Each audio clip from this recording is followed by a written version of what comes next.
नमस्कार दोस्तों, आप सभी का स्वागत है हमारे चैनल दिव्य कहानियों में। आप सभी को नवरात्रि के पर्व की हार्दिक शुभकामनाएं। नवरात्रि के पहले दिन माँ दुर्गा के प्रथम स्वरूप माँ शैलपुत्री की आराधना की जाती है। माता शैलपुत्री पर्वतराज हिमालय की पुत्री है और बैल पर सवार रहती है। उनके दाहिने हाथ में त्रिशूल और बाएं हाथ में कमल है। मान्यता है कि मां शैलपुत्री की पूजा करने से जीवन में साहस, पवित्रता की भावना उत्पन्न होती है। साथ ही भक्तों के सभी कष्ट दूर होते हैं और उन पर माता की विशेष कृपा बनी रहती है। आइए जानते हैं पहले दिन की पूजा के बारे में। आज की कथा शुभ रंग, भोग, मंत्र के बारे में, जिनका आज के दिन विशेष महत्व होता है। एक बार प्रजापति दक्ष ने बहुत बड़ा यज्ञ किया। इसमें उन्होंने सभी देवताओं को अपना अपना यज्ञ भाग प्राप्त करने के लिए निमंत्रण किया, लेकिन उन्होंने भगवान शंकर को इस यज्ञ के निमंत्रण नहीं किया। सती ने जब ये सुना तो उनके पिता एक बहुत ही बड़ा यज्ञ का अनुष्ठान कर रहे हैं, तब वहां जाने के लिए उनका मन विकल हो उठा। अपनी यह इच्छा उन्होंने भगवान शंकर को बताई। सारी बात सुनकर विचार करने के बाद भगवान शंकर ने कहा, प्रजापति दक्ष किसी कारणवश हमसे रुष्ट है। अपने यज्ञ में उन्होंने सारे देवताओं को निमंत्रण किया, उनके यज्ञ भाग भी उन्हें समर्पित किए गए हैं, लेकिन उन्होंने जानबूझ के हमें नहीं बुलाया, कोई सूचना तक नहीं भेजी। ऐसी स्थिति में तुम्हारा वहां जाना किसी प्रकार से भी उचित नहीं है।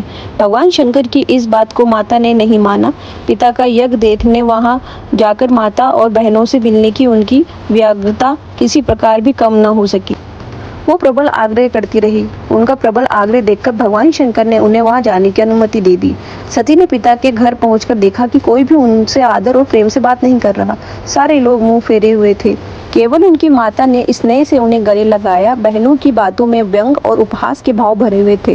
परिजनों ने इस प्रकार के व्यवहार से उनके मन में बहुत दुख पहुंचा। उन्होंने ये भी देखा कि वहां चतुर्दिक भगवान शंकर जी के प्रति तिरस्कार का भाव है। दक्ष ने उनके प्रति अपमानजनक वचन कहे। ये सब देखकर सती का हृदय शोक, गिलानी और क्रोध से भर उठा। उन्होंने सोचा, अपने पति भगवान शंकर की बात ना मान के यहाँ आके मैंने बहुत बड़ी गलती की है। वो अपने पति का अपमान वहाँ ना सह सकी। उन्होंने अपने उस रूप को उसी क्षण वहाँ योग अग्नि द्वारा जला के भस्म कर दिया। वज्रपात के समान इस दारुक दुख की घटना का जब भगवान शंकर को पता चला तो वह बहुत क्रोधित हुए और अपने गणों को भेज के उन्होंने दक्ष के उस यज्ञ को पूर्णतः विध्वंस करा दिया। सती ने योग अग्नि द्वारा अपने शरीर को भस्म कर लिया और अगले जन्म में शैलराज हिमालय की पुत्री के रूप में जन्म लिया। इस बार वह शैलपुत्री के नाम से विख्यात हुई। पार्वती हेमवती भी उन्हीं के नाम है। माता शैलपुत्री की पूजा के लिए पहली पूजा ब्रह्म मुहूर्त में यानी सूर्योदय से पहले करना अच्छा माना जाता है। स्नान करके साफ और हल्के रंग के कपड़े पहने। इसके बाद घर की पूजा स्थान को गंगा जल से शुद्ध करके और फिर एक चौकी पर साफ कपड़ा बिछा के उस पर माता शैलपुत्री की मूर्ति या चित्र को स्थापित करें। उसके बाद पूजा की शुरुआत कलश की स्थापना से करें। यह नवरात्रि का एक मुख्य अंग है। परिवार के सभी सदस्य मिलकर विधि पूर्वक कलश की स्थापित करें और माता का ध्यान करें और मंत्र का जाप करें, ओम देवी शैलपुत्रहे नमः। साथ ही माता की स्तुति करें। माँ शैलपुत्री की पूजा पारंपरिक विधि से करें। इसमें जल, अक्षत, पुष्प, धूप, दीप, गंध और 9 वेदों का अर्पण शामिल है। माँ को विशेष रूप से सफेद या पीले फूल अर्पित करें। साथ ही कुमकुम से तिलक करें और माँ की पूजा करें। देवी के सामने धूप जलाए, घी का दीपक जलाएं। मान्यता है कि 5 दीपक जलाने से घर में सकारात्मक ऊर्जा और शांति आती है। पूजा के बाद माँ शैलपुत्री की आरती करें। चाहे तो दुर्गा चालीसा, दुर्गा सप्तशती या देवी की स्तुति का पाठ भी करें। इसमें माता की विशेष कृपा बनी रहती है। पूरे परिवार के साथ जय माता दी के जयकारे लगाए माता को भोग लगाकर सभी में प्रसाद बांटे। शाम के समय भी दीपक और धूप के साथ माता की फिर से आरती करें और मंत्रों का जाप करें। नवरात्रि के पहले दिन माँ शैलपुत्री को प्रसन्न करने के लिए शुद्ध और सात्विक भोग चढ़ाया जाता है। मान्यता है कि माँ को गाय के शुद्ध दूध से बनी खीर बेहद प्रिय है। इसके अलावा आप उन्हें सफेद रंग की मिठाई जैसे रसगुल्ला, मलाई बर्फी या मिश्री भी अर्पित कर सकते हैं।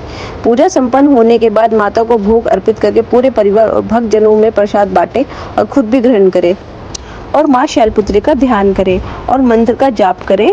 या देवी सर्वभूतेषु माँ शैलपुत्रे रूपेण संस्थिता नमस्तस्यै नमस्तस्यै नमो नमः। दोस्तों, माँ शैलपुत्री का वास काशी नगरी में वाराणसी में माना जाता है।